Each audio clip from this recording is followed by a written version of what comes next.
I am so excited today to welcome you to my most amazing guest, Rebecca Brewster. She is the president and chief operating officer at ATRI, and ATRI is the trucking industry's non-for-profit research organization whose mission is research to improve the trucking industry's safety and productivity. She is the recipient of several awards, including Fleet Owner Magazine's 2016 Dozen Outstanding Women in Trucking, the 2013 Influential Women in Trucking Award from the Women in Trucking Association, and the 2010 J.R. Bob Halliday Award given by the 50 state trucking associations. I am so honored and so just incredibly blessed to have her on my show today. Rebecca, thank you for being here. I'd love for you to introduce yourself and just tell everyone, what you're passionate about and about your organization. Absolutely. Gina, thank you for having me on today. It's a real pleasure to be with you. And I know you and I have crossed paths at a number of different industry events. So I'm pleased that we have some time to just talk about what we do. As you said in my introduction, ATRI is the trucking industry's not-for-profit research organization. And that's what we do. We are here to serve the industry by providing the data and analysis to make the industry better. And that's really what fuels my passion. When you think about the fact that 70+% of all this nation's freight is hauled by truck, there are 3,000+, we're going to edit that out. That's okay. Let me get my numbers straight. When you think about the fact that there are over 3 million professional truck drivers in this country who are, in some respects, the ultimate end users of our research, it really motivates us to do our best work to make sure that we're making their roadway environment safer and helping them operate more efficiently and productively, and ultimately driving the economy to a better place. Absolutely. Everything we do, you have an influence on, Rebecca. Everything that we have, your research really sets the stage for everything. And I think about what is, like, from your perspective, leading from the front line mean to you, and how has that really shaped your mindset to make really pivotal decisions, maybe in the research you do or how you contribute to the industry? I think one of the key hallmarks of ATRI is the involvement of this external group we call our Research Advisory Committee. And it's made up of motor carrier executives, industry suppliers, so like insurance, equipment manufacturers, truck stop operators. We've got professional truck drivers represented on the RAC. We have law enforcement, we have government. So it's boots on the ground individuals who come together once a year to figure out where are their knowledge gaps in the trucking industry to which ATRI can bring its expertise to bear. And so we really rely on that group to help direct what we do at ATRI. We all, as researchers, have a passion for what we do. We love research, just like I know you do.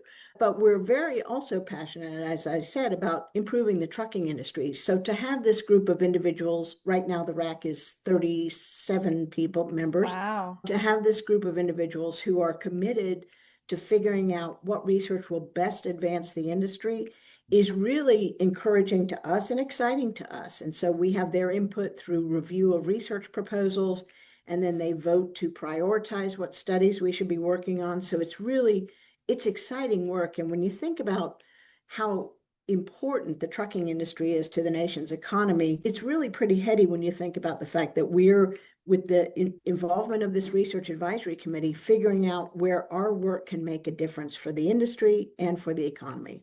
Absolutely. And I often wonder when you were presenting at NTTC and I was listening to you, I was thinking about, I wanted to ask you if you could choose, or based on the research that you have done, one thing that you would change about maybe a system or something that's going on in your industry, what would it be? Like, what would you change based on the research, and what would you maybe create instead of that? Because I just love the research you're doing and you're just contributing so much.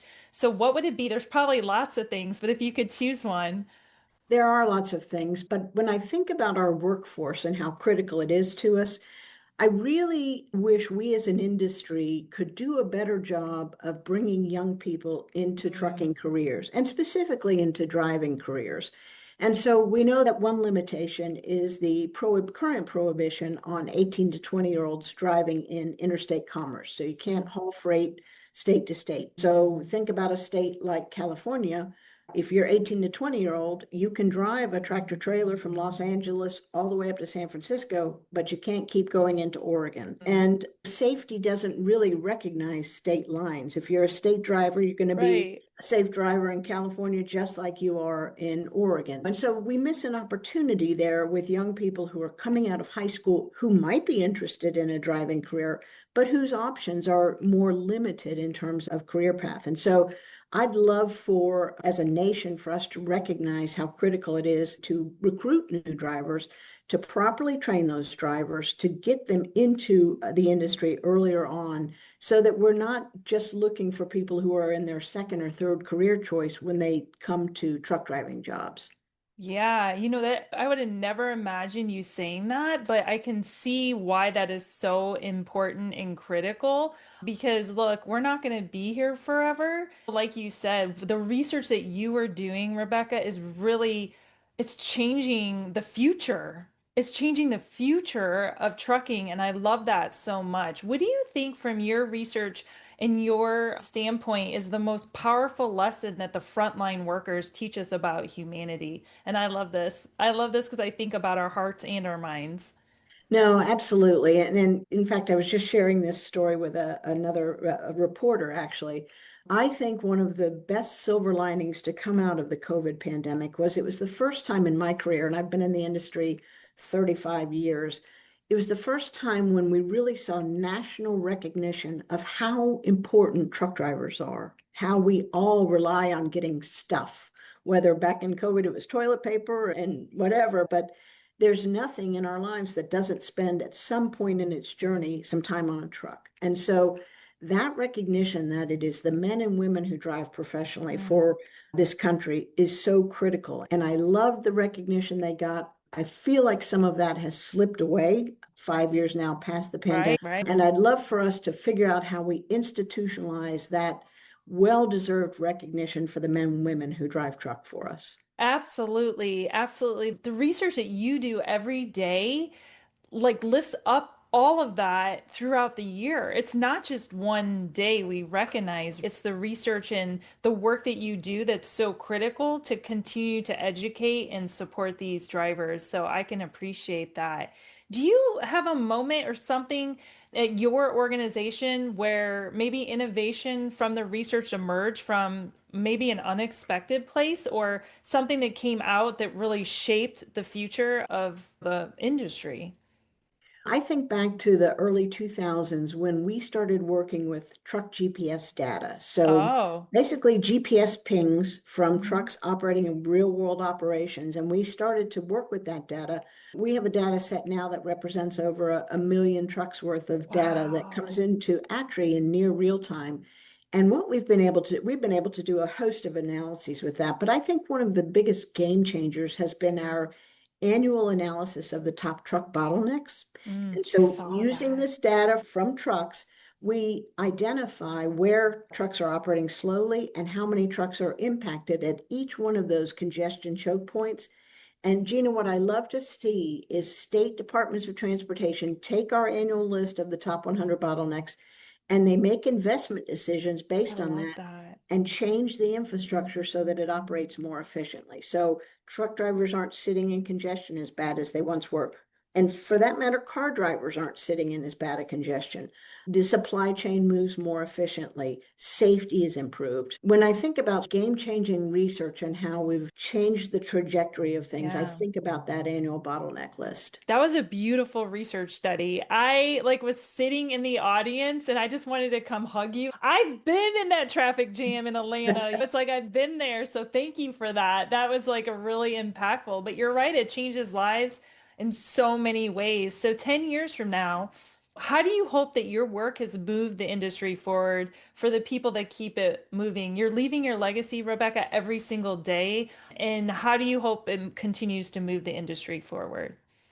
Again, I harp on truck drivers because I feel so strongly about it, but I would hope that ATRI's research will improve safety. So things like our crash predictor model that help fleets understand which driver behaviors are most predictive of a future crash, but also how do we bring new people into our workforce? And Mm, so we've talked a lot about in our research and done research on the shortage of women in driving positions. And while our crash predictor model shows us that women are safer drivers than men drivers, we just don't do a good job of recruiting women into the industry, particularly in the over-the-road driving space. And there are a lot of externalities that make that challenging. mm. Women are traditionally the ones who have the family care responsibilities, which makes driving over the road a little more challenging. But we have done excellent research to identify what those challenges are, but more importantly, what the industry can do to mitigate those challenges.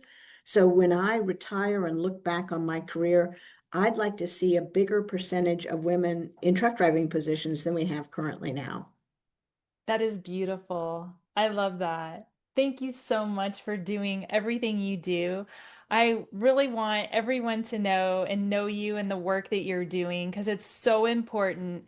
And Rebecca, I wanted to share that I started this podcast because I really wanted to recognize leaders like you who really are changing the industry. And I don't know if you know the symbol of a pelican, but today I want to honor you. And we want to honor not people who get all the spotlight because your kind of leadership that you do doesn't always get the spotlight, but you move mountains. And maybe, Rebecca, you're not the loudest voice in the room and you're not chasing titles or applause, but you are the one, and I've seen you so many places that you show up and again for others in the industry and you quietly go on without a lot of loud noise and people cheering for you. But I wanted to start this podcast because on the front line, I wanted to create this Pelican Award for honoring individuals like you who are quiet heroes, people who lead with heart, who carry the weight of others without asking for anything in return. And I chose a pelican because of it's a symbol. Not only is it from Charleston, but in nature, pelicans live and they hunt in groups. They thrive not through isolation, but through community and connection. They represent teamwork, social bonds, and the balance of giving and receiving. And today, the Pelican Award goes to you because you embody all of these traits. You see the strength in others and lift them higher. And you may not even know, like with women, like you talk about that, who are in the audience, that you inspire, like me, who you see the strength in others and you lift them higher without ego, but who leads not from the front, but within the community. And your work might not always make the headlines, but your impact is lasting, it's personal, and it's powerful. So today, Rebecca, I honor you for the way you move people forward quietly and purposefully, and for the community that you've built, and for the balance you bring, and for the lives you changed just by being who you are and you. So, congratulations. I'm so glad to give you this pelican, and it will be shipped to you from Love from Charleston. Thank And thank you. you so much for joining me today. That is such a beautiful surprise. Thank you. I'm Oh, all choked up now. Oh, it's my pleasure having you on the front line because what the work you do moves the industry forward. So thank you for being here. Are there any final thoughts you want to leave for the audience today? No, just thank you for all you do. And we will have to be more intentional when our paths cross at events in the future to spend a little time together. So thank you. Absolutely. Thank you so much.